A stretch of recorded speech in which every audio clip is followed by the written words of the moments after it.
Good evening. I will call to order the Lincoln City Council regular meeting. Today is Thursday, May 22nd, 2025, and it's 6 p.m. Let's please stand for the Pledge of Allegiance. Meeting started at 6. To the flag of the United States of America and to the republic for which it stands, one nation, under God, indivisible, with liberty and justice for all. I'm sure if we can get the roll call, please. Councilman Shoemaker, Here. Councilwoman Davis, Here. Councilwoman Natalia, Here. Councilman Bjornsted, Here. and Mayor Burger. Here. Right, we now have, we're looking for a motion for approving the agenda. I'll make a motion to approve the agenda.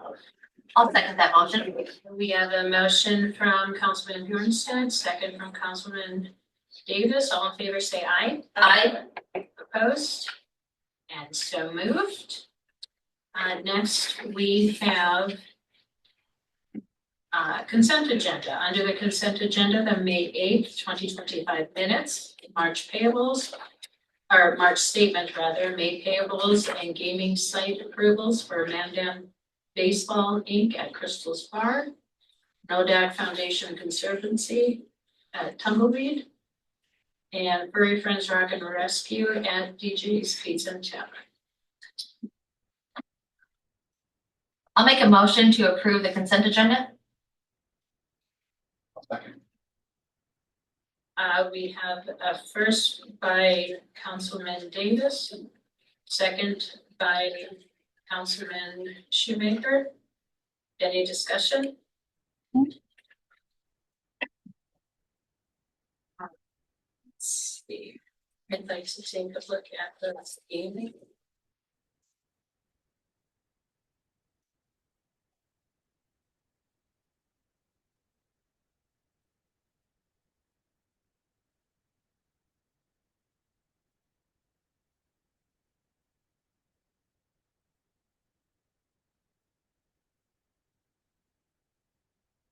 Auditor, may I ask, when these gamings come in, the applications, do they go, what's the process within your office? Mayor, can you put your mic a little closer to me down here? I will. Thank you. Thank you. They bring them into the office. And then they pay their $100 fee, and then we get them onto the agenda, and then if you guys approve them, I have to sign them, and then they can pick them up and take them to the state. Okay, so the state doesn't do the approval beforehand, only through us. So We have to approve them first before they get to the state. So when we do the approval process, it's basically just knowing that they're gonna be doing it at that event or at that facility and that we're aware of it. Okay. Thank you. I didn't know that was for. All right, so all in favor say aye. Aye. Opposed? And if we could get the roll call, please. I'm putting it back. I just moved it so I could move my papers. Put it in queue. We come to support your group, so we like to hear too. I got you, don't. Councilman Shoemaker, Yes. Councilwoman Natalia, Yes. Councilwoman Davis, Yes. and Councilman Bjornsted. Yes.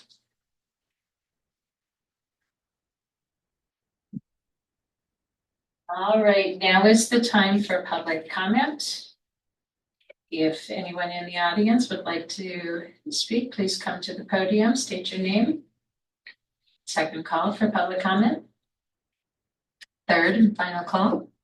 Hearing seeing none, we'll carry. Oh, all right.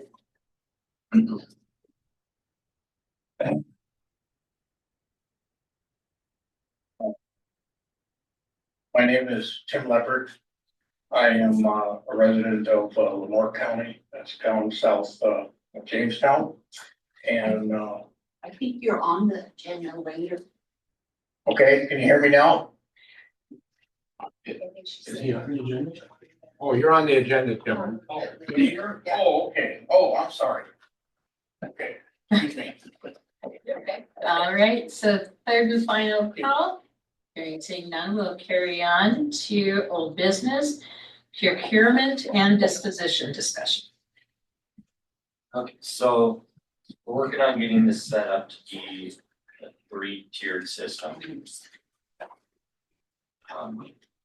We'll just kind of follow the order of the ordinance here and talk about the procurement first.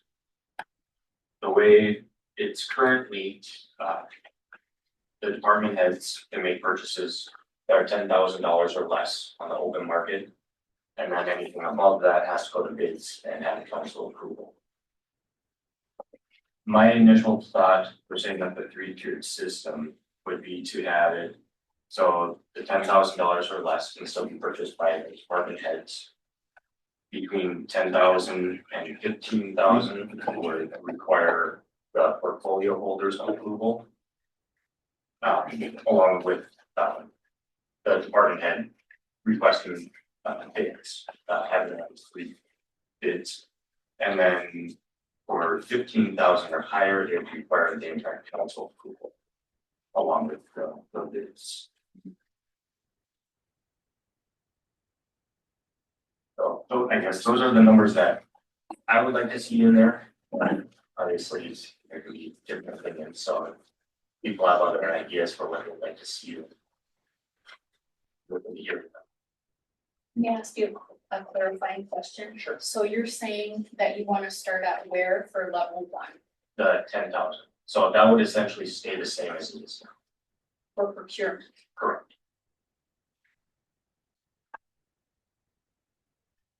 So to clarify, then the only difference would be that 10 to 15 would be not requiring to come to council, just. Correct, to- just the department, And the portfolio. portfolio holder.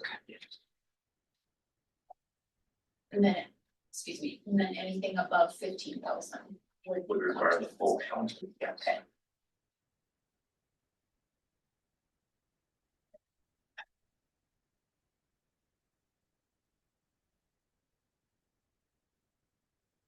So the only change, just to reiterate, the only change at this point would be allowing portfolio holder to authorize that 10 to 15,000. Discussion.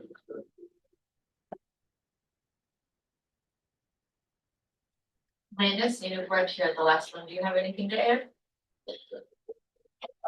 There's some verbiage issues I was, as far as we're on top of the numbers.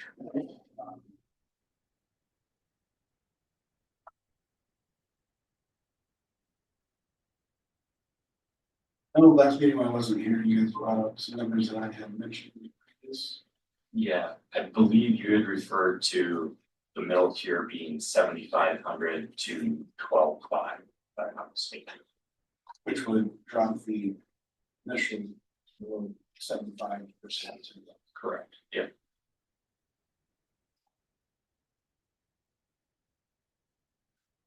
I agree with you, the idea behind this, when micromanagement does decrease efficiency, that being said, we do need to have checks and balances, and I do like the numbers of the 7.5 being the minimum still, up to 12.5. The middle tier. As far as the verbiage goes, I would like to add the smallest tier, I think that we still need to have 3 quotes on file, not so much that they need to be approved, but just so they're on file, just in case something comes up, so we should shop for this item, which I'm sure that everybody's doing their due diligence, but just so it's in writing. So just making sure that regardless of the amount of the purchases that if they're being checked on, making sure that it's 3 quotes at least on whatever. within standard. So I think that should be in all tiers. But in the lowest tier, you know, it doesn't need to be approved, of course, by council or portfolio, but just so it's on file. Yeah, just in case. Make sure people Makes sense. So do we need to have any language about the smallest tier making those purchases as long as it's in the budget, or is that? Yes, I think that's implied with it, but with all purchases, but. I'm not sure. Do you know if you've seen any previous versions of this where they would imply about making sure that it's within budget?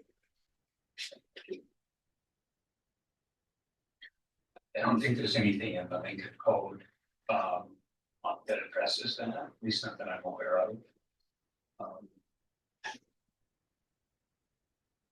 And I have to confess, I'm not familiar enough with municipal budgeting as far as moving items from line item, and what is allowed, and not allowed, as far as the way that the council creates budgets and appropriates funds. So I think that if that's something that the council would like to get an overview on, it's something we have to look at. I don't have that information.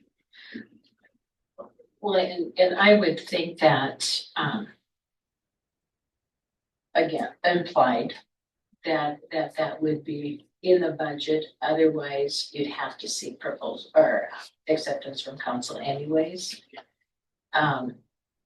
And I would hope that we would have $10,000 in the budget at any given time, but And I think that Yeah. the concern might be if the council were to have budgeted, let's say, $50,000 for a particular item. And then a division director wanted to spend 9,000 on something. that would else. put that 5,000 or 50,000 underneath. And they move 9,000 out of that line item and go buy an item, I don't know what guardrails are in place now for the city. I don't know what the guardrails are that would either allow it or disallow that. It's a different question than how, once the decision's made. Like this addresses, once a decision's been made that the city needs to procure something, what is the process you have to go through? I think what you're asking is a different question, which is what are the guardrails in place to control how budgeted money is spent to make sure that the will of the council is being monitored, which I think is a different question. And I think if Auditor Wilson, do you have anything? I mean, Well, each department, they bring their budget, they have certain items that they're looking to purchase for that year or whatever, and it's. Yeah, like you say, it's just kind of knowing they stay within their budget. They normally wouldn't go under what they were budgeted. Could be a separate place here that we can do that. Also, the middle tier, what has everybody's thought about having the portfolio holder bringing that purchase, the information of that purchase, or what had happened to the next council meeting, just to make the public aware and the council aware. Transparency. Transparent. We don't want to hold up anything that needs to be done by having to wait for approval, which is the whole point of doing it. But just to announce it to the next council. and I think that's more of a procedural thing, and we have to maybe put in ordinance. But, Policy and ordinance. I mean, I'm. or just part of the procedure, right? Unless you want to have that as a checkbox for, Yeah, I think it should be added. I think it's useful for sure. And then it just adds transparency and we're sharing the information that's coming at hand, so would that be for tier 1 and tier 2, or for all tiers? Because, I mean, $10,000 purchase is still a significant purchase. I would say all tiers. For transparency purposes, just so that somebody comes and says, but. I mean, tires is different. I guess my thought is if we do that for tier 1, any purchase, like if Public Works is going out and buying a few washers for a piece of equipment or something, then Or watch it 10,000. Well, no, but if we do it for all tiers, the first tiers would be anything from 7,500 and below. I think you have your regular purchases for operations, but this would be something, you know, if you're out of your daily duties. I guess I could see that for tier 2, Okay. where it, as far as the portfolio is approved. But I feel like that would be extremely excessive over tier 1, with all the small purchases that happen. I agree with that. Do we have a printout? Does Public Works do like a printout of what they do or what they purchase? Do you know? They do have. Yeah, I know they do track it, I believe, Director Shoot, and the second man, they have like a spreadsheet that they keep track of all the maintenance items. So maybe once a month, just share that? Or even Or we can maybe email just it or something, make you it know? available. Yeah. Maybe on the website. So I'm not sure that, I'm just kind of sitting with the auditor here, but in a lot of boards, this is like called like a checklist, right, which is to show the board or council expenditures. And so I guess the question that I would have is whether any of these expenditures, a tier 1 expenditure under whatever the threshold is, I assume it would show up here. And that I'm just wondering, as a practical matter, Right. having your division director come and report Every little. like without a dollar amount associated with it, you know, if you look at your checklist, all the things that are already being purchased without the division director coming and reporting, you're gonna create another reporting requirement, and I would think that maybe making sure this is comprehensive so that everything is here. And then, you know, this is made public. Yeah. It, I think, might provide transparency. I don't know if the auditor has an opinion about that, but it certainly looks to me that if you look at this, and you look at the vendors, there's a lot of supplies and things that are being purchased by the Public Works Department that creating a separate We do report that. for them might become a burden. And the nice thing about the process that the office has now, there are 3 people that are involved in the collecting the invoices, entering those in, making those payments, verifying the amounts. And so there is already an extensive process for verifying, so.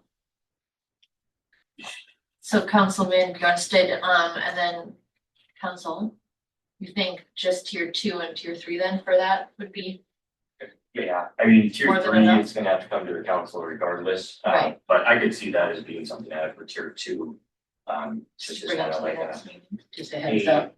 Department purchased this item for $9,000. And then, I guess, yeah, that can have be a trigger for the other council members if they're hearing stuff like that at almost every meeting, that's like. Okay, it could be something needs to be checked in to hear and make sure we aren't going a little crazy. So, yeah, I can see that for tier 2.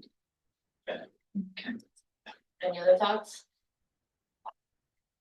Back on the numbers, I suppose. Mhm. So what are your thoughts on the proposed numbers? Anybody have a concern with 10 and under, 10 to 15 and 15 over as presented? Or is there a motion for approval of those numbers? Or do you want to? I propose 7.5, 7.5 to 15 and 15 above. Just so 2 eyes can be on purchases and 7,500 to $15,000. Okay, so is that a motion? So can we clarify first? We want to start out in procurement, which was, what's the first step that you're proposing with the numbers exactly? Here one, here it's 7,500 where Okay. 3 bids are required to that be public, just 5. With the department head?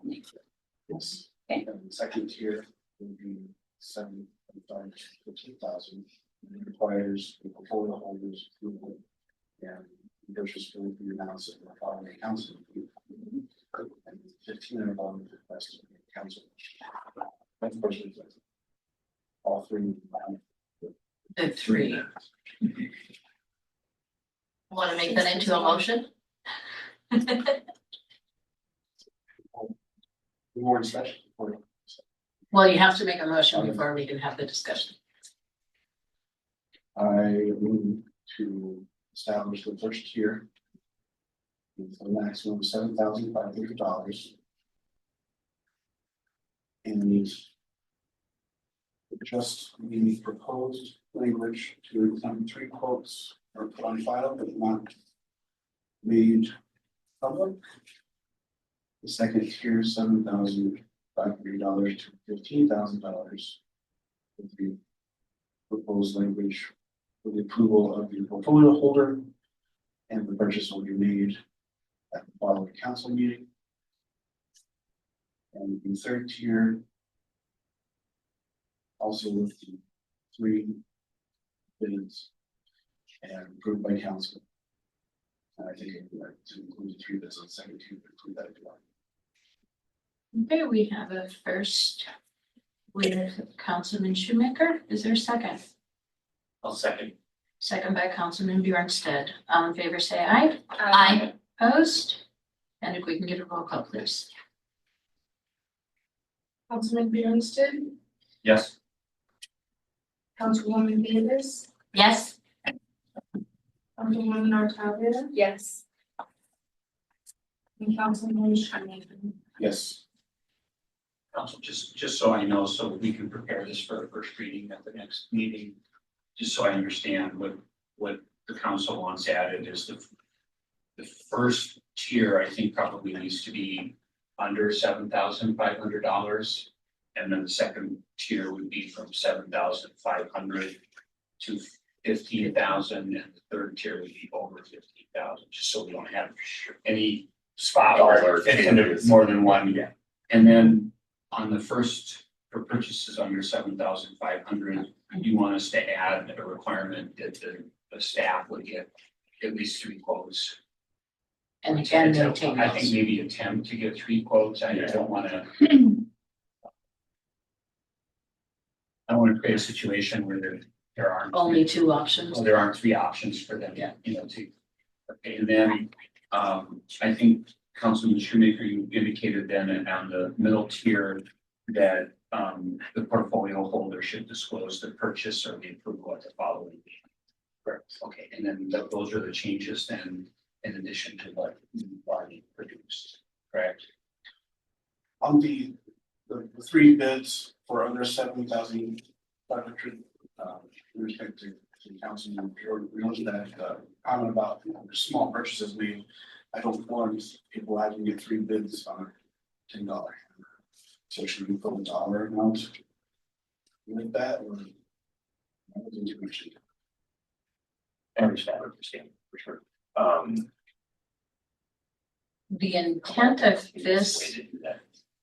is more so for those out of ordinary purchases.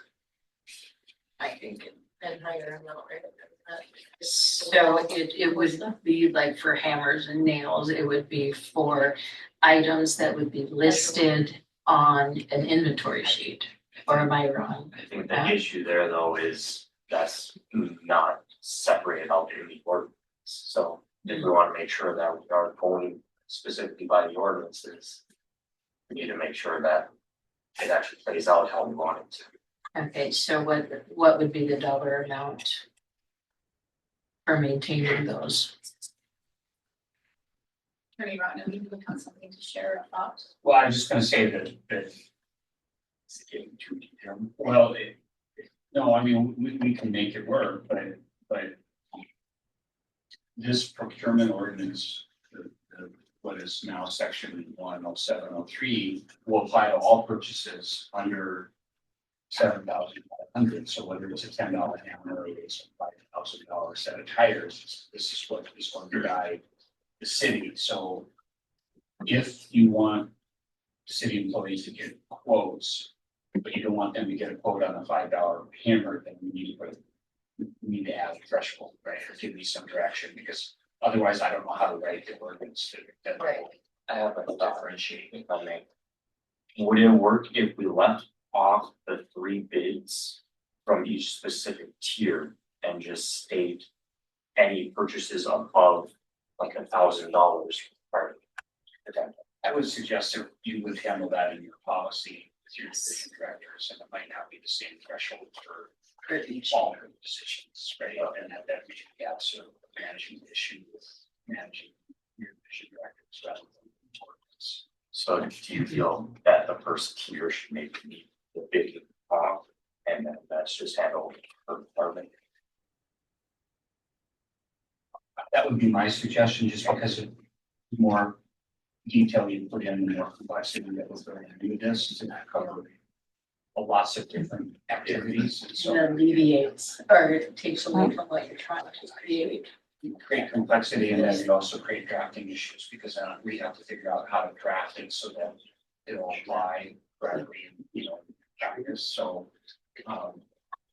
If it's all right with the council, we can just leave that 3 quotes out and bring the draft again. That's acceptable. I'm satisfied. I am. And then I would suggest that to the extent you want to build in that kind of, fiscal responsibility, that you do it as a management matter with your policy. Good idea. Since the motion was already made approved, would we need to do another motion to amend that? I take the motion as really just giving me direction on how to draft it, Okay. so I don't know if the motion is required, but Oh. I have. But it's direction. good to have. Yeah, I have the direction. Yeah. You can make. Yeah. Thank you. So then we move on to the dispositions. I believe, so currently it's set out that anything under $3,000 can be sold off as warranted. And then anything above 3,000 has to go out to a process. A notice has to be made. I know currently, Public Works, when they've had something to sell off, they've used a bidding site. So I believe the numbers that I was initially looking at would be to have it. So the 3,000, or excuse me, anything above $3,000 would also warrant the council approved sell. The numbers I would be looking at would be to keep the 3,000 and below for the departments to be able to sell as we get anything from 3,000 to 5,000. We just need the department head's approval and then be listed on the open market with competitive bid. Or excuse me. The 3,000 to 5,000 would just be with the portfolio holders approved. And then anything above 5,000 would have to go on to the previous bidding process and solicit bids. Would be 0 to 3,000, 3,000 to 5,000, and 5,000 above for the tiers. Okay, council's thought? I like those numbers. One change I did note was where it says 1 week for above the 5,000 third tier. We choose that to 10 days. I just feel that anytime we're in a hurry, so we might not need as much as we could have. I think that would be reasonable. I see no issue with any of it. So just to clarify, under 3,000 is department head, 3 to 5,000 is department head plus the portfolio, and above 5,000 would be through the traditional means of posting it to that bidding site that is currently being used. Okay. Make a motion to approve. If there's further discussion. I'll second that motion to approve the dispositions. Okay, and again, all in favor, aye? I Opposed? And so we can direct the attorney to insert those limits with the 10-day period instead of the 1 week. I have a question regarding dispositions in general, section 10705, the form when something purchased or sold. Do we have anything in our ordinances or include something here that indemnifies the city of Lincoln and does not offer any warranty? Expressed or implied for quality, but whatever is sold, so something happens to it and the buyer comes back and tries to enter this litigation with the city. Is there something in place, which we have something in place to protect us? I think it's as sold as is what is stated on those. Is. Councilman Schumacher, I don't think that there's anything in the city of Lincoln ordinances about its liability. I think it would be prudent to make sure that the city is selling items that if it's being sold as is, that clearly state that. And I mean, there's certainly circumstances where we might be selling something. We buy a new vehicle or it's still under warranty, we sell it, the warranty could be transferred or whatever. But I think again, that's a function of how we sell things rather than something political. I think it may be safe for us to require that any sales from the city require a bill of sale. So that would also record what's being sold to all of that. And then in the bill of sale, it could be listed that something's being sold as is, warranty benefits. And that would be just part of the process rather than in ordinance. Yeah, I would suggest that would be a policy or a function of procedure, right? Because we don't want to make it. We don't know what they're going to be selling. We don't want to make it. So, but there should be if someone is giving them city employee money, there should be a receipt or something that tracks that, and then under some circumstances, they're going to go to sale. That's all I would have for that. Right, so then we're going to carry on to item number 8, the Code of Ethics and Conduct for elected and appointed officials. Approval of this, or council, any changes, amendments that you had to the version? I know we had talked about it, but because of technical difficulties, not everyone had been given an opportunity to read through it. So tonight, I guess we would be approving or adopting this unless there are other considerations for it. I'm okay with the language on this, council and mayor. That's good. Okay, so if we want to, I'll just read this, the model of excellence member statement. As a member of the Lincoln City Council or a Lincoln Board or Commission, I commit to upholding the Code of Ethics and Conduct and to model excellence.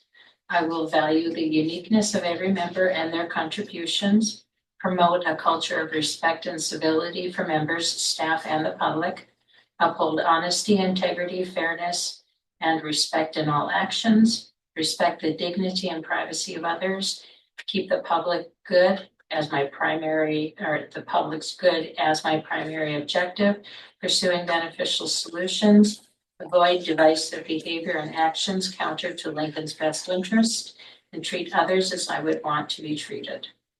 And then affirming that you've read and understand. And as we discussed before, if we will sign and date, the auditor will have that part of our personnel files. So. Thank you very much for doing so. Yes. And if you're like me and forget the date, it is May 22nd of 2025.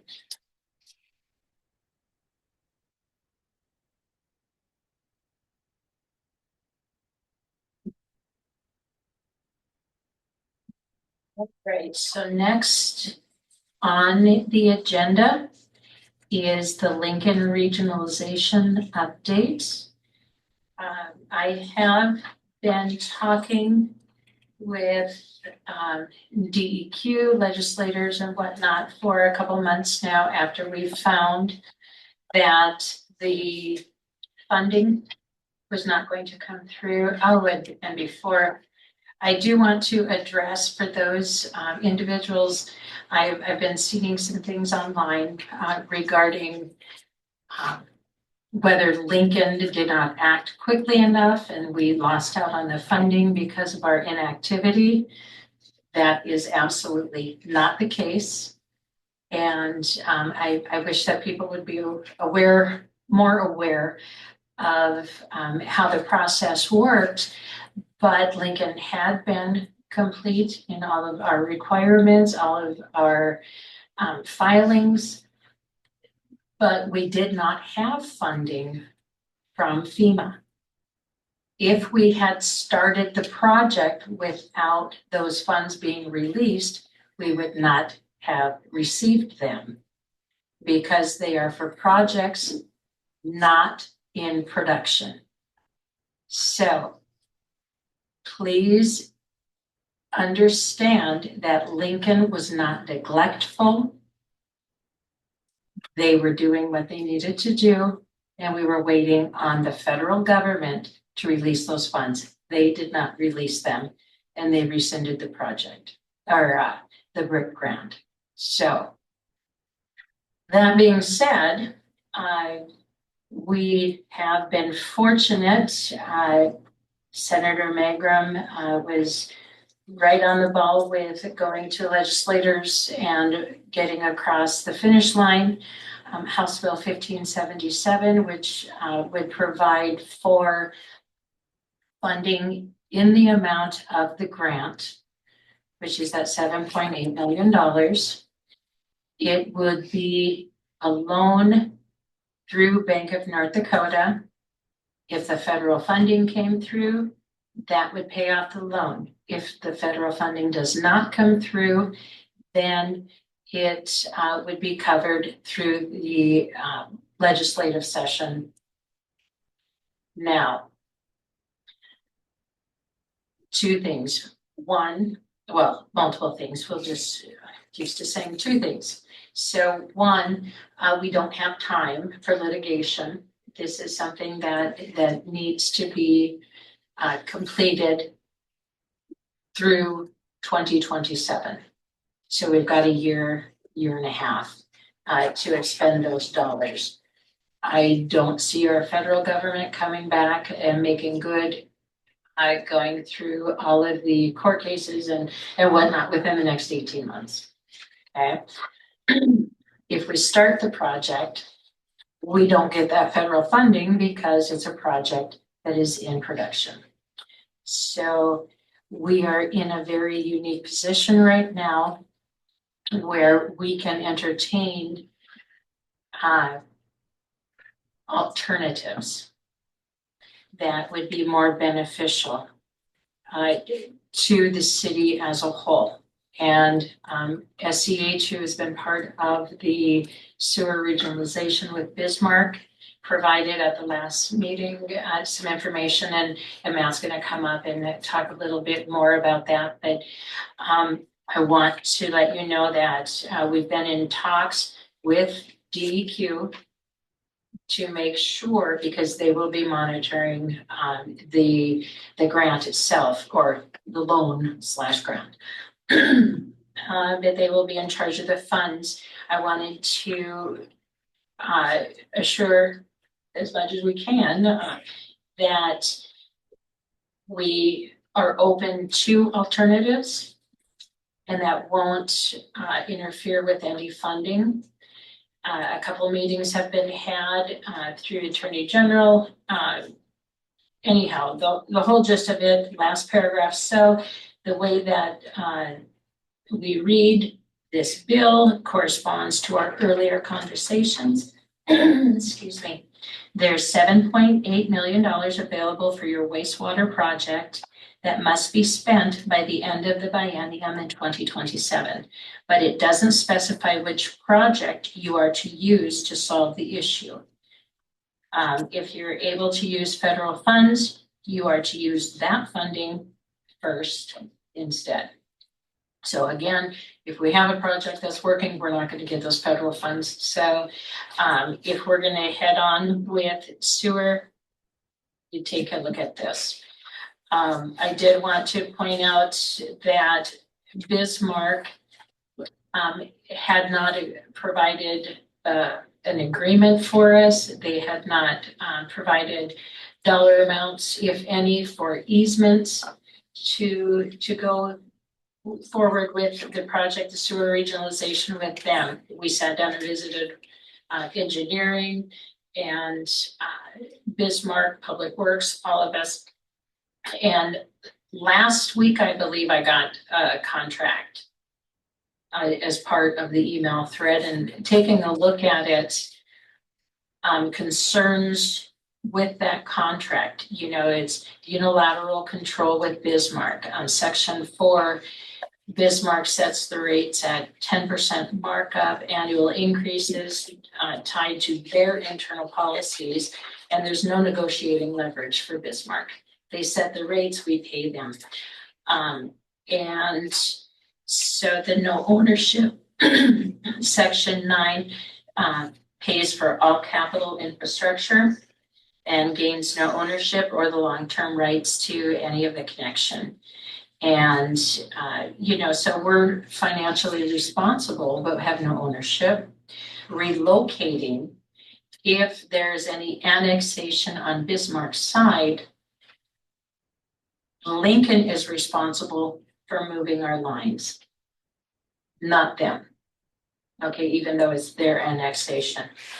It's one-sided for maintenance and their liability. Section 16 states where Lincoln's liable for all the infrastructure and indemnify Bismarck for any of those issues, but Bismarck has no liability for any disruptions or deficiencies for their treatment processes. So no shared response plan for any of the facility failures, system failures, anything like that. So another thing, long-term commitment without any flexibility. It's a 20-year term, auto renewal.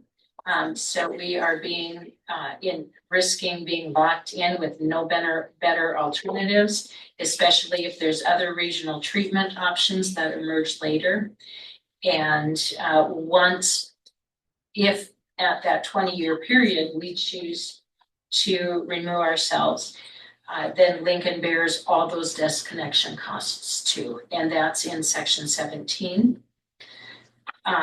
Lincoln needs to seek Bismarck's approval for any non-residential users, and that's in section 11. So if we go with the sewer regionalization, Bismarck has the ability to limit our economic growth by limiting our businesses coming in. And there's no time limit on whether they're going to approve or disapprove of the businesses that are coming in. And lastly, that, Bismarck agrees to accept that 1 million gallons per day, but gives no capacity assurance to Lincoln. So if water is needed or capacity, Bismarck needs it, there's nothing saying, okay, Lincoln is going to have their needs met. So Lincoln, again, the summary, the things are ambiguous, rate setting, lack of appeal mechanisms. Lincoln bears all the financial responsibility and operational risks. And that's in the infrastructure rate increases. And then the agreement would limit Lincoln's growth, economic flexibility, and our utility independence. And one thing that, and I think you know where I'm going with all of this, what my thoughts are on it, but just one more thing is we look at the water line up on 66. And that's a relatively small amount of money. I mean, relative in the grand scheme of things, it's not going to, the fixing it isn't going to be millions and millions and millions of dollars. However, Bismarck has been opposed to coming to the table to even agree on a cost share. And that's a small amount of money in comparison to what this wastewater is going to be. So if they're not going to come to the table for a $50,000 bill or a $100,000 bill, are they going to come to the table when we're talking millions? So that being said, that's the update that I have as far as we do have the money that we originally thought we were going to have. It's just now in a different form. It opens up the door to us, whether council decides to do it or not.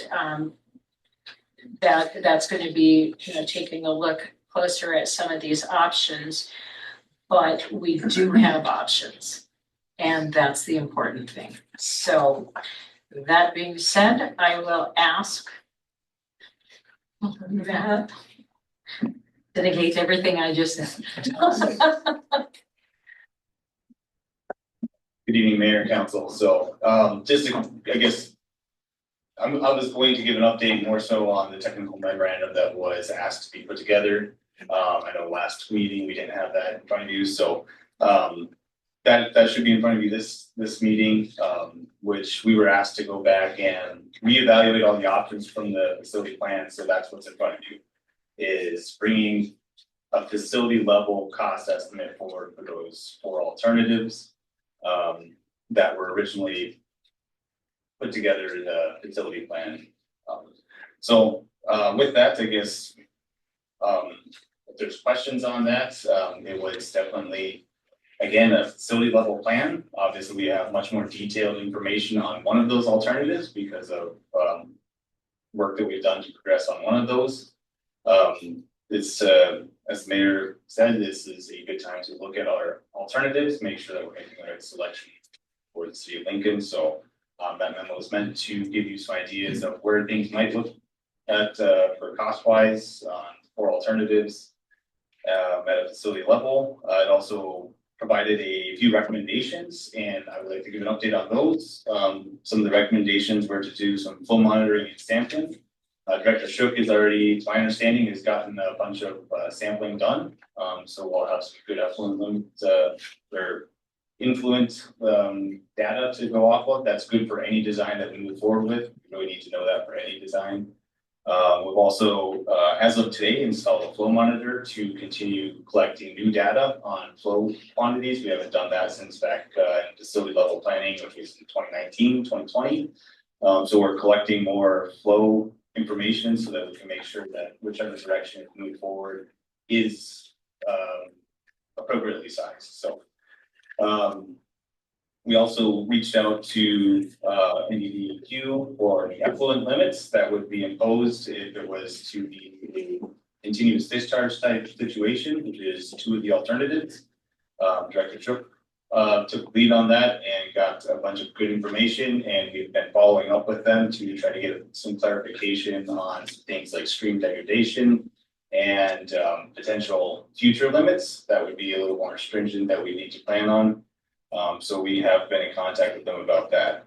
A couple of the other recommendations that haven't been I don't really have an update on is we want to look at the population review, make sure that we're looking at the last census. This report was done right around the census time, so we have a lot of new updates that could be done to the population projections to make sure that those are correct.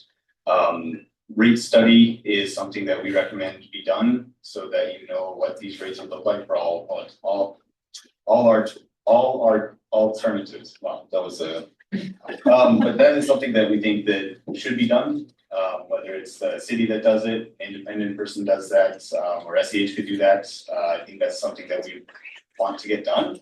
It's something that's not exactly quick, so I think that it'd be prudent for the council to make decisions on doing something like that. And also if we were to move to a non-stabilization pond, non-regionalization alternative, we'd also want to start identifying potential sites for land application, because you're going to have solids here in Lincoln that you're gonna need to dispose of, so. That's a little bit of a lot more long-term, but it's something that should be started if that's a consideration of where we want to go. So that last one might come a little bit farther down the line here, but that's where we're at. So actions needed in our thoughts would be we need to take action on getting a rate study done. And I would ask that the city of Lincoln assemble potentially like a group or a board that could maybe meet with SEH and go in depth on a lot of these alternatives and really look at some of these options that we could be meeting with regularly. Like a steering committee? Yes, I think it would be good where we could not spend 2 hours of a commission's time talking through very detailed information, looking at what actions we need to take. We would like to do this as quick as possible.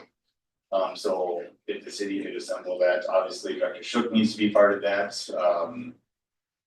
Auditor Wilson should definitely be part of that. I think there's a lot of members of the city that should be part of this. But I think it would be great to have a task force like that we could really start diving into some of these alternatives and looking at timelines, looking at action steps that need to be taken if certain time or certain alternatives are taken. And what that implies, as the mayor said, there is timelines with funding, so this is time is of the essence for this. So we want to do our best to be working to get direction and move forward with this so that we can get a facility that's up and working for the longevity of it. So I guess, questions for Matt?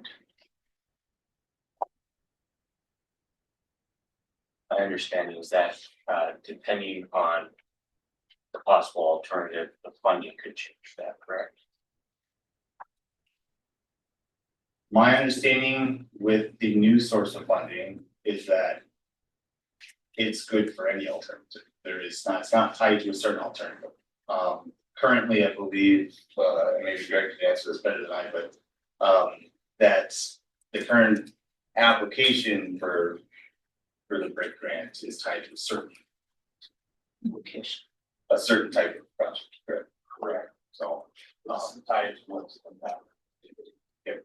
But the loan that's set up that has a little that's broader, it can be applied to any one of the alternatives. That's our understanding. Okay. The one that recently went through legislature is, seems to be that obviously the state evolving fund would be, I would assume, an alternative funding for this project. That's when you put the application. So whichever option, so that would be a source of funding. And we would certainly like to look into a few other potential funding grants that might be possible for something like this. Which is nice because if we still had the opportunity for federal funds, we wouldn't be able to get additional state funds. So this opens up more partnership with the states or potential. So I guess the question is, are we going to, as a council, entertain being independent and keeping our wastewater, our sewage local and maintaining our autonomy from Bismarck? I think it would be unwise for us not to at least entertain and fully vet out each option to understand exactly, how much we could understand at this point and every implication of what each one means. Do you have a timeline that you're looking at as far as a decision from council? Whether to stay the course or knowing that we have this biennium that we're working within? That's where I think that a group meeting would be important to really work through some of these items, to understand that, versus, as I said, it could take a long time to explain it right here, right? There's been a lot of meetings, so I think that first, before I could probably answer that, would be to sit down and talk through options. SEH doesn't know the status of the city's, recent studies or rates or things like that, where it would be best to sit down with the city and go through some of this, I think, in detail. It would be ideal to, I guess, general timeline is if we did change alternatives, you're going to need to have a new facility plan, which would be an amendment to the existing facility plan. We have to do a statement of solicitation of views. That's a 30-day process right there, just to solicit views from all the state agencies and interested parties. So there's changes like this that have to go back to that planning level before you can move forward with these things. So obviously, I think that there's been really great conversations had with the DEQ, who is the reviewer of these things, to hopefully spark a quick return on reviews from them. That's what our understanding is that if reviews did, if changes did happen, that they would be willing to push to have their staff review our submittals quickly, knowing that there's time crunch on this. But if we're talking about new alternatives, it's that's where we'd have to probably sit down and really work through, but I don't think this is going to be a couple months turnaround and all of a sudden you're on a new alternative. It's going to be a process. So, And I was kind of going with, do we have 3 months to make the decision? Or do we need that sooner rather than later, one way or the other? I think that we want, well, some of the things may take more than a month or maybe up to 2 months to really get a full encompassing review of all these options. To really know, like if you were to do a rate study, that's a month to 2 months time to really do a full rate study and flesh some of this stuff out. At which point you'd have a lot of information to make these factual, statistical based decisions on. There's a lot of this that is non-monetary too, which is some of the things that you described. There's a monetary side, there's a functionality side, and there's non-monetary side. So at this point, if y'all are set on the sewer regionalization hooking up with Bismarck, then we don't entertain any more of this. But if you're interested in looking at Lincoln having their own sewer treatment, then we can go on and maybe set up this steering or task committee. Mayor and council, I definitely think a committee and speaking with SEH and getting more information is a must for Lincoln. I'm of the opinion that we should move away from kind of one-sided agreement with Bismarck and explore alternative options. And I would like to be on that state if possible. After looking over the memorandums of the aeration of the pond system, which is tracked with the little operating maintenance expense, even though the higher initial capital investment. Did you make that as a motion? I didn't hear the beginning of what you said. No, okay. I didn't hear the beginning of what you said, sorry. I'm interested to hear your thoughts also because this is so heavily within your portfolio as well before I speak to it. I had a chance to review some of that email regarding what Bismarck's version of the contract would be, and I would say I share many of the concerns that you have. I would be of the opinion that we should get other options. I also agree. I think it's important that we look at other options to do our best that we possibly can here in the city. I would 100% be in agreement with establishing a task force as soon as possible. And then I would definitely be open to getting a rate study done as well.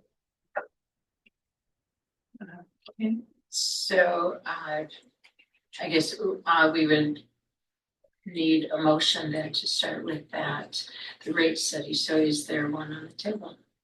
I'll make a motion for Lincoln to do a rate study. Okay, we have a motion by Councilwoman Davis I'll second that motion. and second by Councilwoman Artavia. All in favor, say aye. Aye. Opposed? All right, and we'll take roll call for that, please. Councilman Schumaker, Yes. Councilwoman Artavia, Yes. Councilwoman Davis, Yes. and Councilman Johnston. Yes. Is there other information you need to obtain, such as the rate study you mentioned earlier? A lot of these other items, like I said, directorship's already got, to my understanding, a bunch of the sampling done, which should be really good information for, like I said, any alternative. Let's see, Bismarck wanted it to know what they were gonna set the rate at, because we haven't gotten that from them yet. And so we don't even know what the cost of wastewater to them is. This is also important for both the pond, just, if we did the aerated pond system or BNR mechanical facility, all very pertinent. As far as other items, no, I think that we just need to move forward with that rate study and then start having these in-depth review conversations about the next direction that we want to bring, so that we can put together something to bring to the council and say this is recommendation. And Attorney Rackman. I'm not sure what is entailed, but they studies, that's the thing, yes, the age would be doing, or how is that accomplished? It's certainly something that we can do. We have a couple of people that do that as their full-time job. But it would be basically reviewing, it would encompass, like audited reports. You'd need the financials, you'd be looking at the population that is currently here, projected populations. That's where the projected population comes a factor, not only for how much volume is going to be going out there in 20 years, but also what's the population that's going to be repaying these loans in 20 years. So it would encompass a pretty thorough review of financials and population, and then it would start breaking down these alternatives to your operation and maintenance costs, your capital costs, your loan costs. So we want to know like where we're going to fund the project out of, and so you're playing into your loan rates, and then looking at how those apply to user rates. You would need to know, there's a lot of data that's going to be needed from the city's office on that we work directly with the city. Again, it's not, you can hire somebody else to do that. You could direct SEH to do it under our existing contract. You could, I guess it's up to the city how you want to do that. Do it internally. It's a pretty involved process though to produce a functional report of the study. And then I guess that was my concern, right, is that under our procurement code, the city's looking at procuring the services of somebody to do a rate study, and I don't have any sense of what that proposal would look like, whether it's something that the city would need to put out for bid, whether it falls within an existing contract that we already have in place, whether because of the timing, if the council could conclude that it's some kind of time sensitive item that falls outside of the procurement. So I'm not really sure, and if the city is going to have this study done, then we make sure they understand what the contract is as far as what it's going to cost and how that's going to look. So, I guess my understanding is the city has a current relationship with SEH concerning sewer regionalization, so it certainly makes some sense maybe to ask SEH for a proposal. Does that make sense to you? Yep. Certainly the council could open it up for an RFP process, which that's gonna take some additional time. I think maybe the start is for SCH to submit a proposal and we can kind of analyze, how the council wants to proceed from there. Does that make sense to you? Yes, definitely. Yeah, and that's, I was actually looking at a recent one that Colin, who's the project manager for this presentation, sent me some examples. It's like a 3-page scope of work for all of it, which would lay out all the information of what's needed from the city and stuff. So that definitely makes sense to me to do. And we start with that and then have something, council should have something in front of it before it enters into a contract that's going to, bind the council to spend money. Sure. That makes sense. Can I just mention deputy town auditor Ermin, she has gone through a rate study and they had used Brian K previously. Do you know when that was, or recall when that was, Tammy? Last year, Last year? would we be able to use that 1-year-old rate study? And I don't know what that rate study looks like, so I don't know if I can answer. Good information to know. That's what I'm saying. It's like whether the city does it, an independent person does that, SCH does it. It's just something that needs to happen in relation to these alternatives and how it affects rates. So So maybe we can take the one from last year, provide that to SEH and see if they're able to utilize that information. And any other information that's needed, then yeah, It's just at least a starting point with that. Yeah. And then come back to council after we find out exactly what's needed. I'll coordinate with our team tomorrow, and let them know that a recent rate study was done, if it's great news, and see how if they can just use that, or if, obviously it has to tie to these alternatives and future costs. Everything we have in this report's a 20-year projection, so I can certainly do that tomorrow. Perfect. And get that information back to auditor website. I'll send it to people. Somebody will send it. Yeah. perfect. Any questions? Do we want to look at establishing a task force? Yes. Now, we have to talk about open meetings, which I think is fine regardless of who's on the committee, but do we, in order, if we have to, the 3 people from council, then we have to take minutes and post and things like that, so maybe limit to 2 people that on it. So if the council establishes a subcommittee, even if that subcommittee has less than a quorum for the council, it still is an open public meeting. Right, so you have to take you have to minutes. notice the meetings, you have to, you should keep records, right? So that shouldn't be you shouldn't compose the committee with that in mind. Sometimes people think if there's less than a quorum on a committee, then somehow the open meeting requirements don't apply. But what the North Dakota law is that if it is an official group that's been delegated some authority officially, then it becomes open. So anything you do officially to create this is going to be an open, it's going to be a part of the council, it's going to be subject to the open that. Okay, so how about we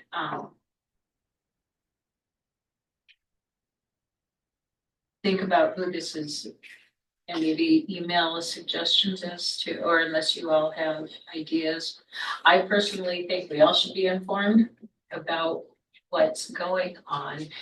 But if we don't have to have it official meetings and it's more of a brainstorming or digging through who shows up from the council shows up. But Director Shoot. Auditor Wilson. Yeah, SEH. And then who at the table? Yeah, Landis, you said, right, that you would entertain? Yes. Councilman Shoemaker I would definitely be open to doing that. So I can just say maybe the entire council. And then if there are any citizens, maybe probably not What you're that. describing is. It's just special another meeting, right? special That's what you're meeting, yeah. describing. If the whole council is going to be involved, then the way maybe to handle that is for the council to set and go to special meetings with a single topic, right? The special Okay. meeting will be a working meeting on. What it is. So do you have a date that you are anticipating having information available to hash through? I think that the starting point would be this memorandum. But I think now with the pertinent information of the rate study that, I was gonna suggest next Tuesday night, but, we could look at something farther out. I'm just thinking of trying to get some information in to be able to get it to the next council meeting. But, again, we just want to work as quickly and prudently as we can to come up with a direction that's appropriate. And what steps need to be taken. And I guess my intent was to just be more of a working session. But if you want to do a delegation or a subcommittee or a special council meeting, we can do that, whichever. It's just, we just want to be able to really dive into some of the specifics and really talk about some of these items. So maybe keeping it smaller initially is better.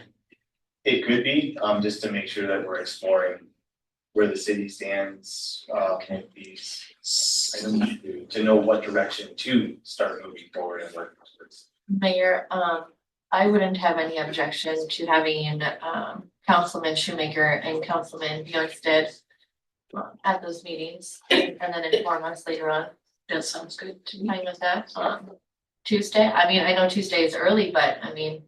Well, and there There's is not a much planning time. and zoning at 7 o'clock, so we'll just have to work around that or find a different location. And Councilwoman Artavia, are you okay with that as well, or are you want to be involved in those? All right, so the steering committee will be Public Works Director, Auditor, Council members Bjornsted and Shoemaker, and SEH, and City. engineering. Yep. So Any other questions for me? not for me. Time. Just prior to, We could certainly try to set it for, how much earlier time do you afternoon need? or something, so that, we're Does not your waiting schedule too work? late or. Tuesday?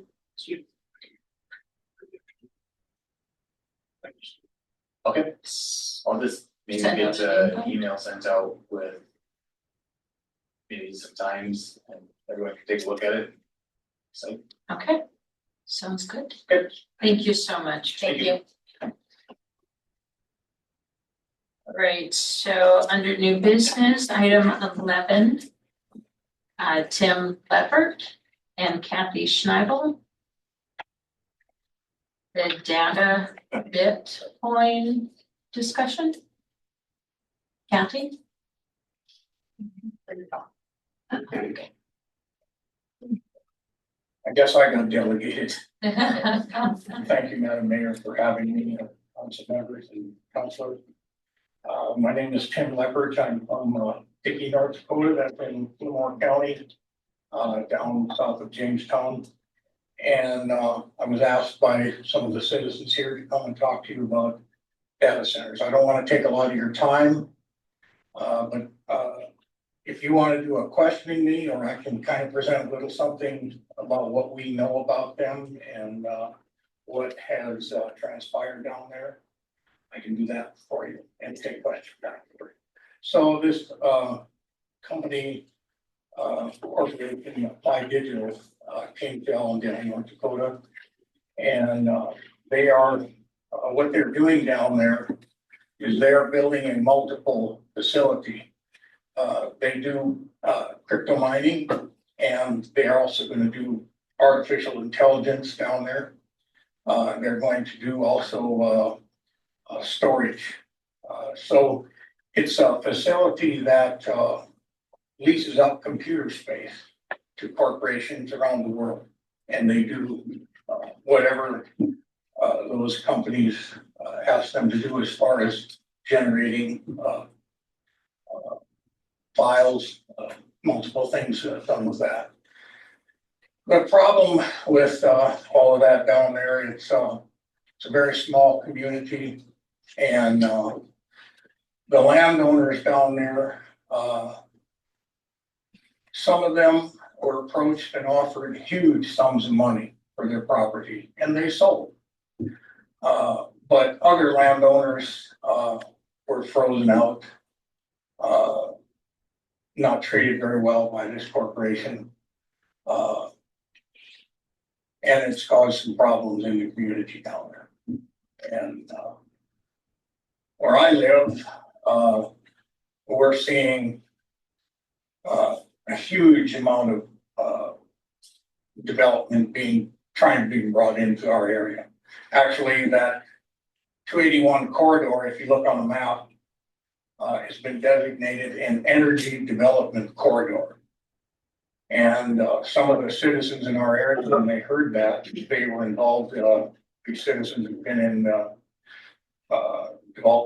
involved in our elected cooperative down there, and that really alarmed them, because then they had been made aware of this 20, 30 years ago, about these projected ideas that, particularly in our area, it's called the Mid-Continent Independent System Operator. That's the conglomeration of power companies that regulate the grid over about 6 or 8 states in the upper Midwest here.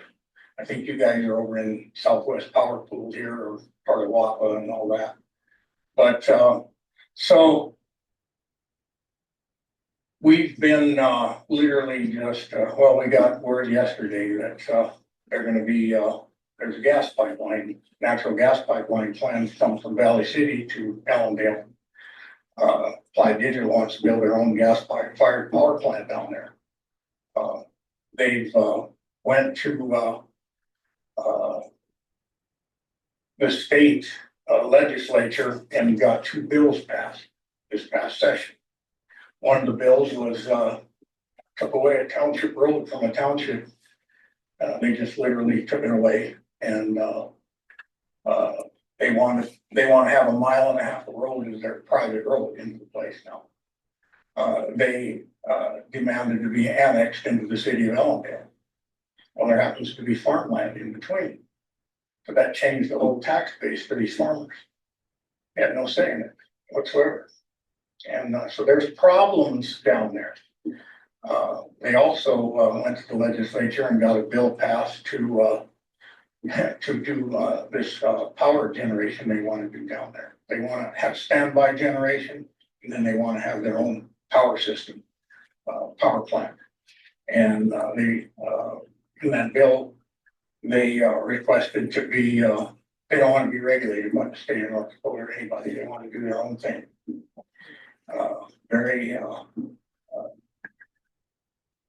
It's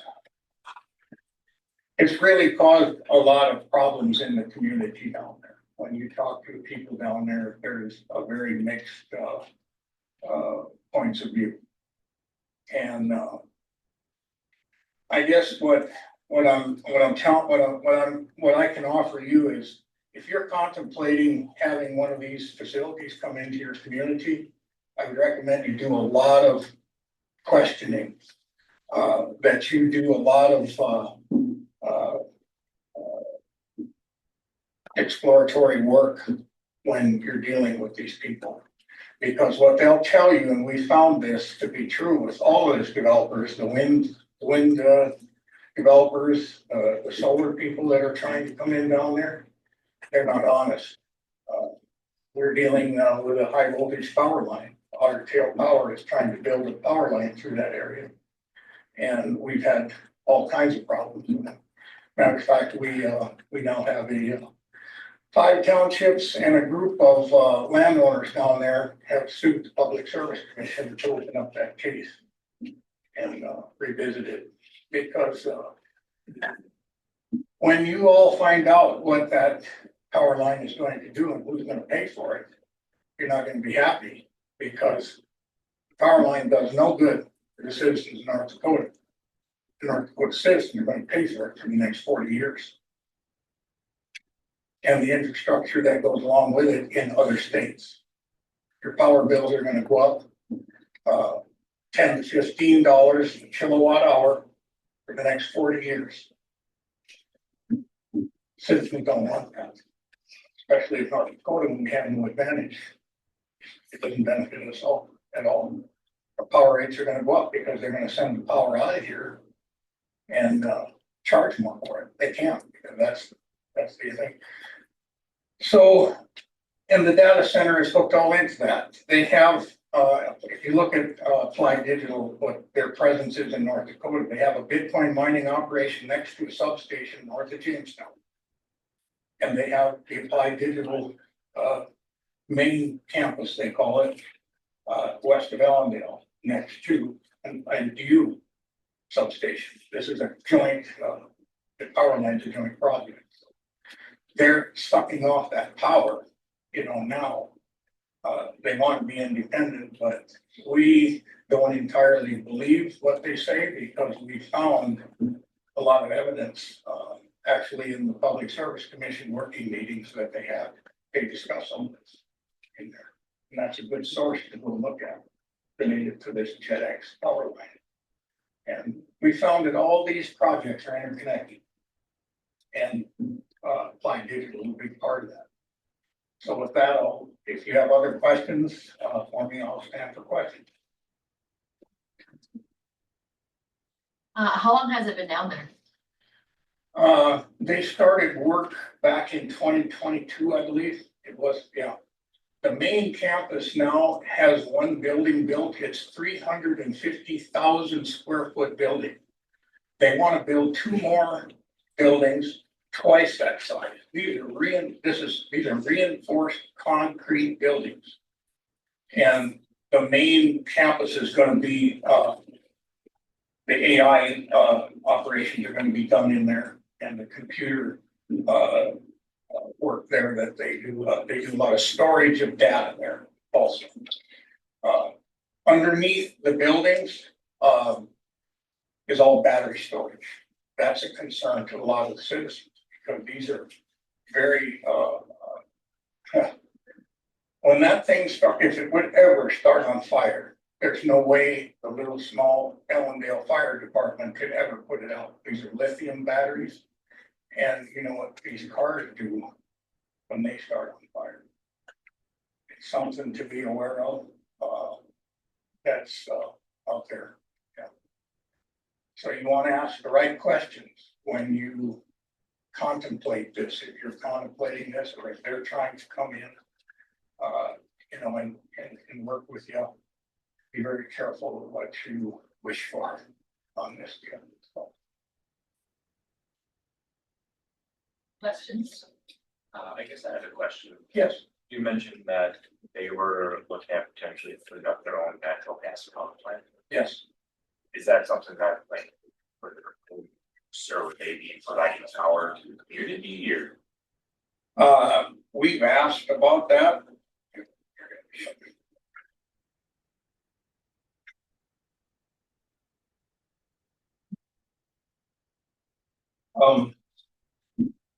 Actually, one of the Lamar County Commissioners asked that question of this, of the pipeline, one of the pipeline representatives today.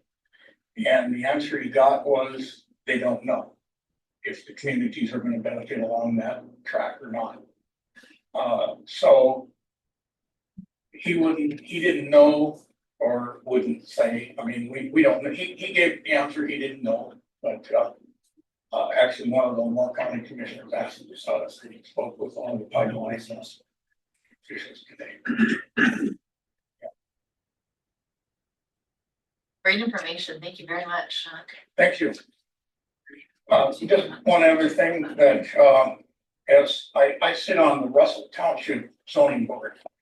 And, I brought some information along that what we're going to do as Russell Township, and I'd like to give it to y'all. What we're contemplating, we, a small township down there, but in, March at our, reorg meeting, we established a 5-person zoning board. And, we put together a little, list here of what our goals are gonna be. We are zoned, we were using a template zoning, from back, I think it was put together around 2008 or 2010 by NDSU for townships across the state of North Dakota. It's kind of a one-size-fits-all, zoning. But from what we see now, we need to, well, actually, that zoning or ordinance and that comprehensive plan is no longer in compliance with state law. We have to update our zoning. And so we went and took a look at some things and what we want to do as a township. And we've looked at different counties in the state. We've looked at Stark County zoning. They have a pretty good zoning. McLean County is another one, Burke County. I've spoken with your neighbor over here in Morgan County. I can't remember her name. She's the planning and zoning director over there. She gave some good interesting information. She's getting a lot of calls from these data center corporations that are asking her where can we put up our data center in Morgan County. She finds that a lot of them, all they're after is the conditional use permit. And then they flip them to other developers.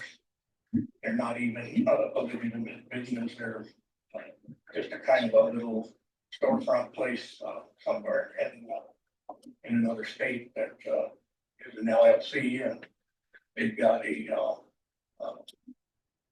they're incorporated in Delaware or Maine or somewhere out east.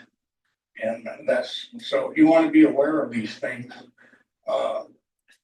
Applied Digital has run into some problems down there. They're now trying to raise $150 million capital on the stock exchange.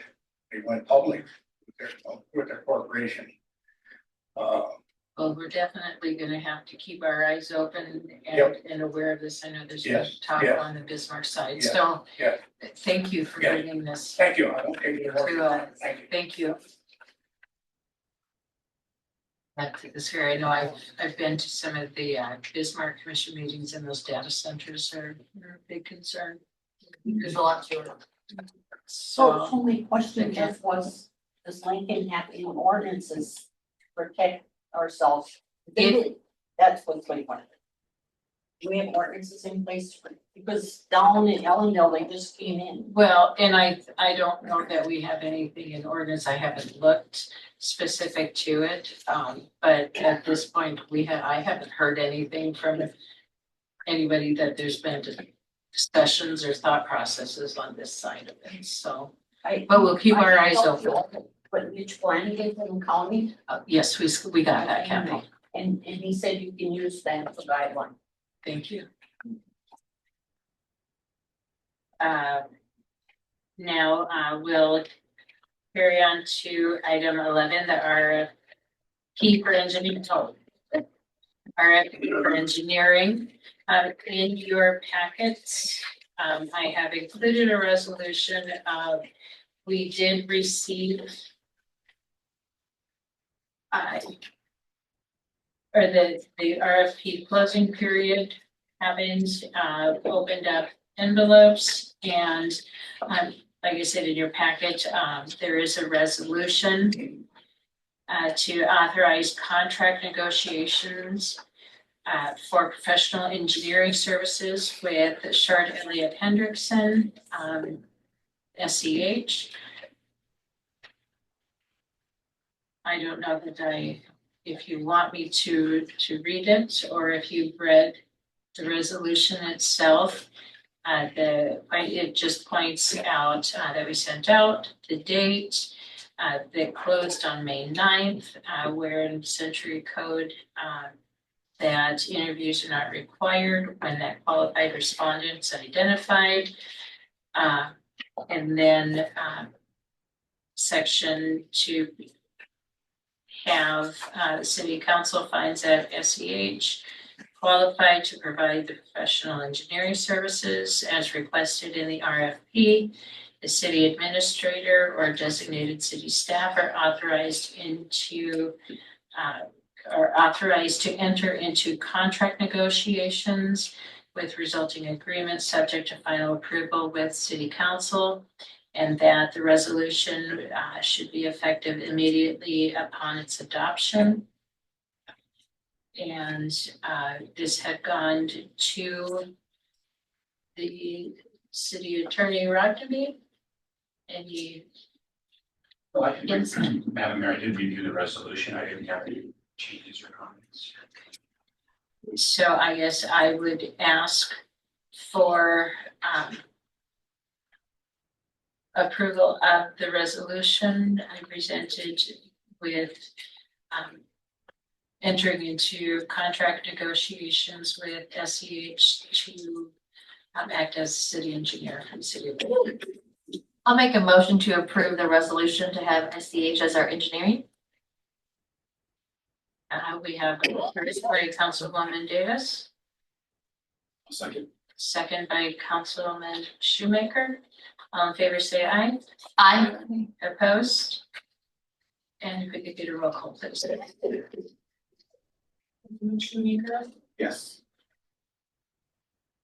Councilman Billington, Yes. Councilwoman Davis, Yes. and Councilwoman Dakota. Yes. And it is dated then the 22nd of May 2025, and we'll sign that after the meeting. Carry on to number 12, the attorney's reports. Members of the council, Gavin and I are still working our way through the, I'm calling them landscape ordinances involving rock fence.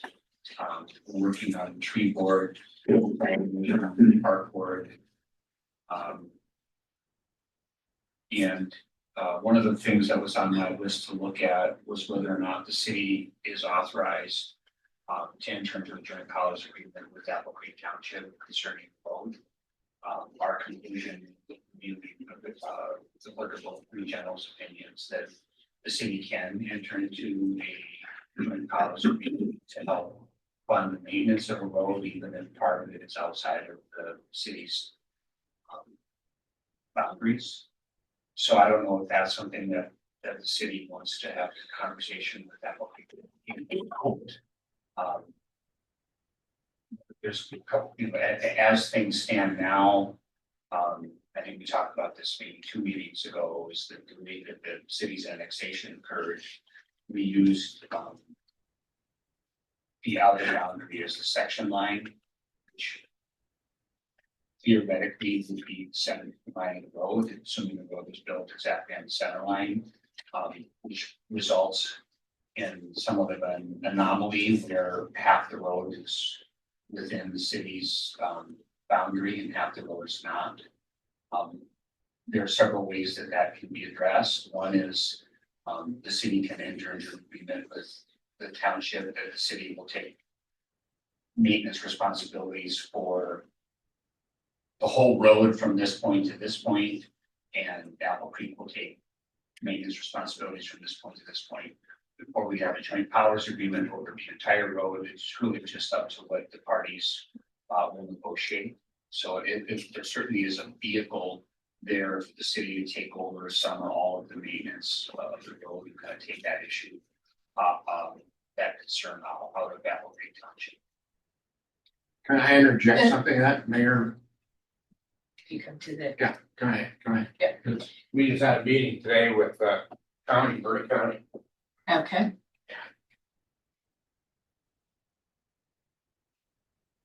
Margaret Graham, Creek Township, but we just met with Berkeley County today.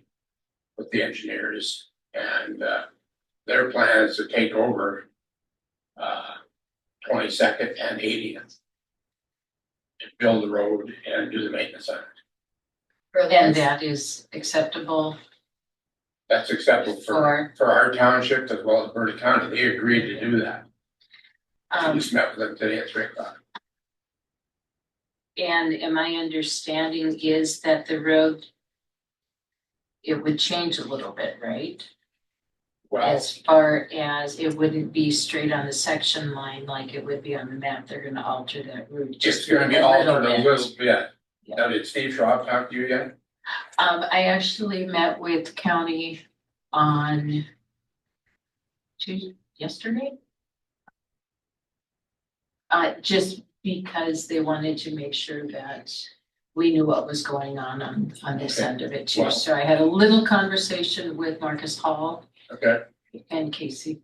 In our meeting today, they agreed, and they'll be sending out emails to have a group with Lincoln, Apple Creek Township, Berkeley County. Okay, And it's gonna be like next week. I think they talked about next week, Tuesday or Thursday, one of those days. Okay. So you should be getting an email from them regarding, okay, perfect. and that would be a perfect and ideal situation for them to take this over, and it wouldn't be an issue like we've had ongoing.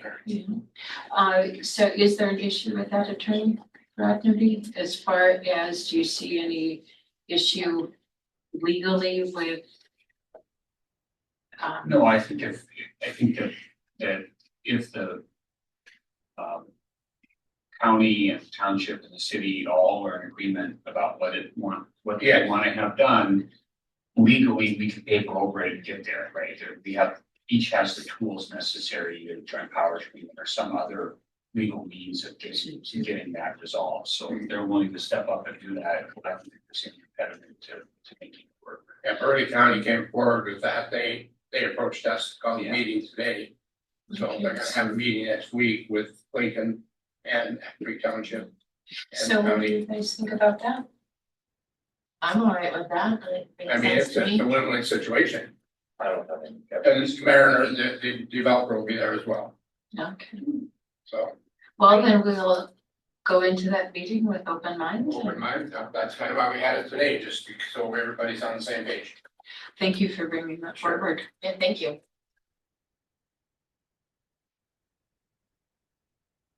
The result, Yeah, absolutely. find a way that everybody's happy, so. Good to hear. That's all I have. Well, that's good to hear too. Good, perfect.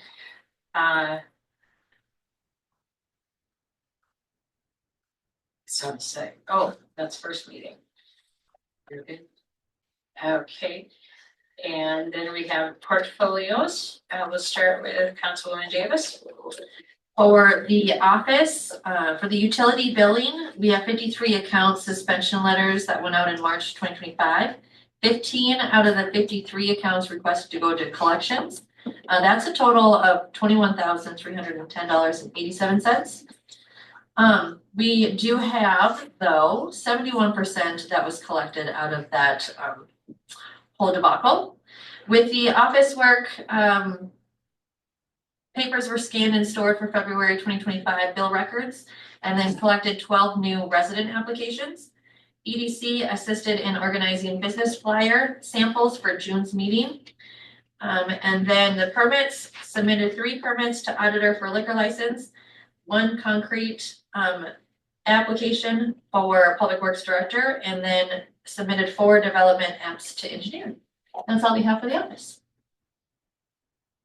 Perfect. Councilman Tapia. We have a very short report for the Lincoln Police Department. Roger will be going to the academy starting June 2nd. A new officer has started yesterday. His name is Corey Mahoney, so we want to be sure and give him a nice warm welcome to our community. Chief Dyer, do you have anything that you would like to add for your department? Fire department?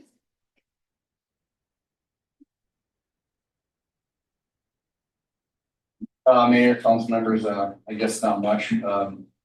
Happy to see all the rain that we got here is a little more than I think anybody expected, but that should take some of the fire concerns away that I think all the communities have had around this area. Other than that, we have can't remember if I reported last one, but we did take possession of our new fire station, and we got a temporary certificate of occupancy until they finish the stuff, and we have actually started staffing up part-time. This week we staffed 2 or 3 days this week here in the day, so that is also good. Other than that, that's pretty much all that I have. Do you have an update on your firefighter? That firefighter, I do not, the one that got burned out, I do not.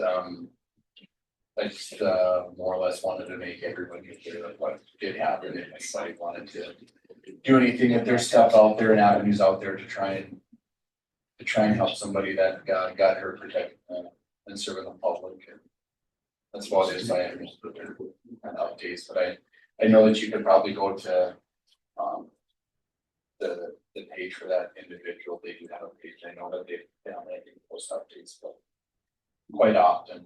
But I haven't.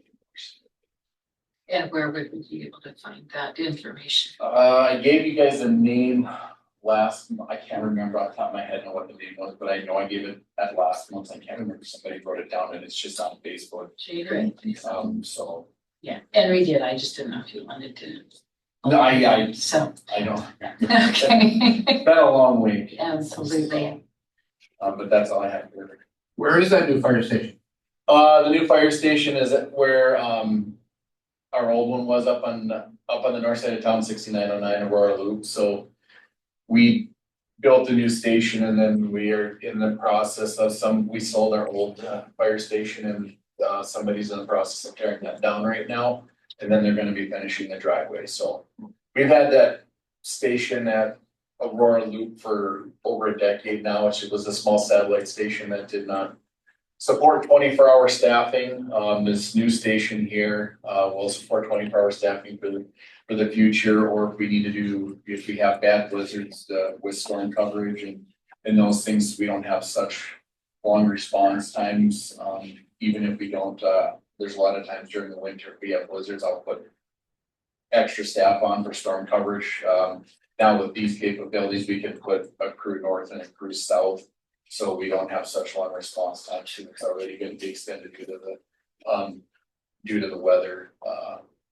Again, as mentioned before, one of the things about that is the days that we can staff that, and we're going to continue to try and work on staffing as much as possible. That keeps our crew on Highway 10 located more to stay south and not have to run calls north, which gives better protection services to the city of Lincoln and anybody that's south.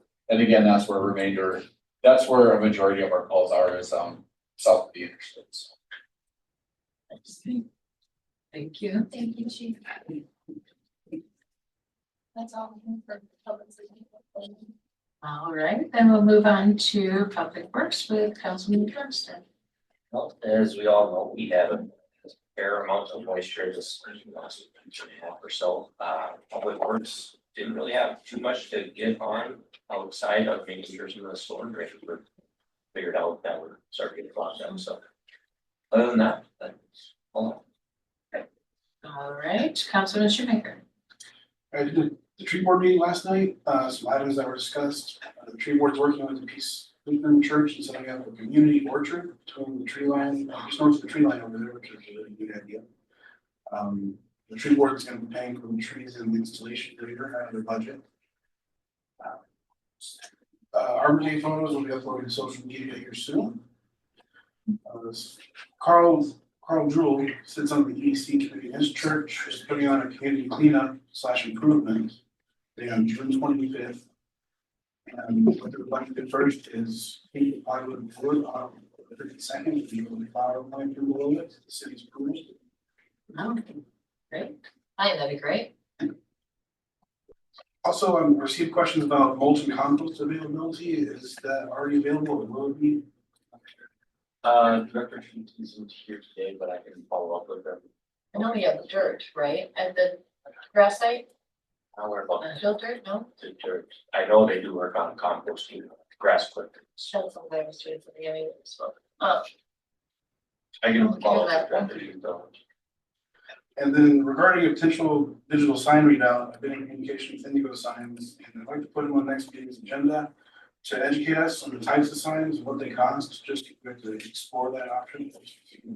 What our options are. Of course, there would be, have to be an RFP due to the cost of the sign, so we don't have to go to the students and their information. Also, as far as the logo, Mayor Berglund and Ashley have been working on that more so. And thank you, Ashley, for doing that. But I'm not putting the work on them. But, and Mayor had a great idea about getting logo entries and ideas in and then possibly voting on them during Lincoln Days.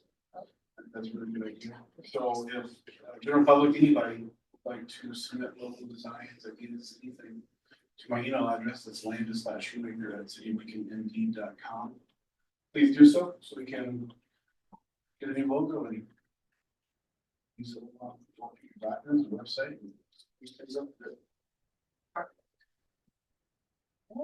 Thank you. I've already spoken quite a bit, so I just will share, I was at the bicycle friendly community event yesterday. Some great ideas that I think would be really nice for the city to encompass. There's a gentleman in Grand Forks that has really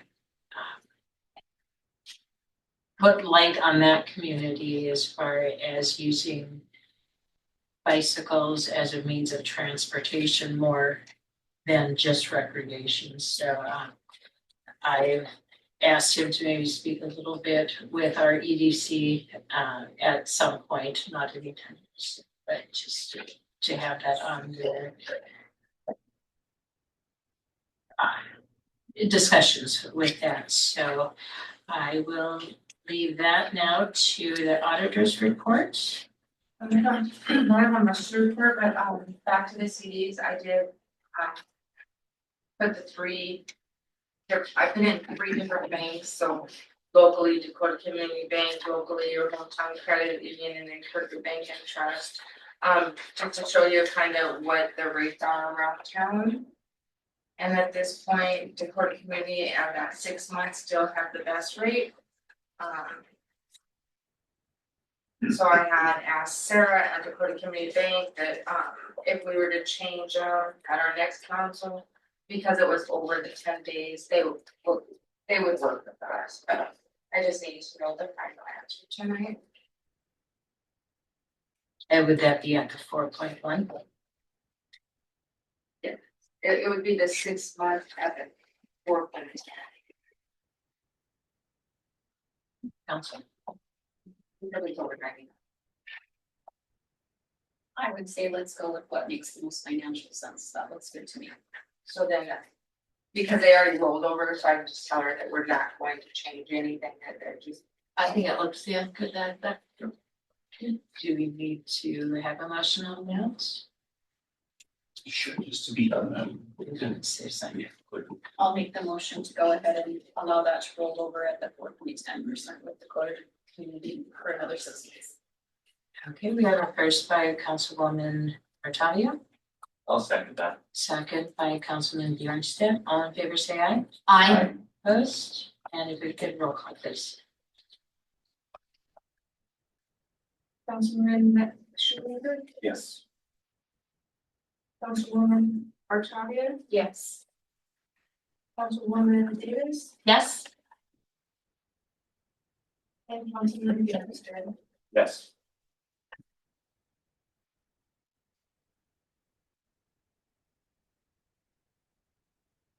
All right, well, is there anything else for the good of council say? Then at 7:48, we stand adjourned.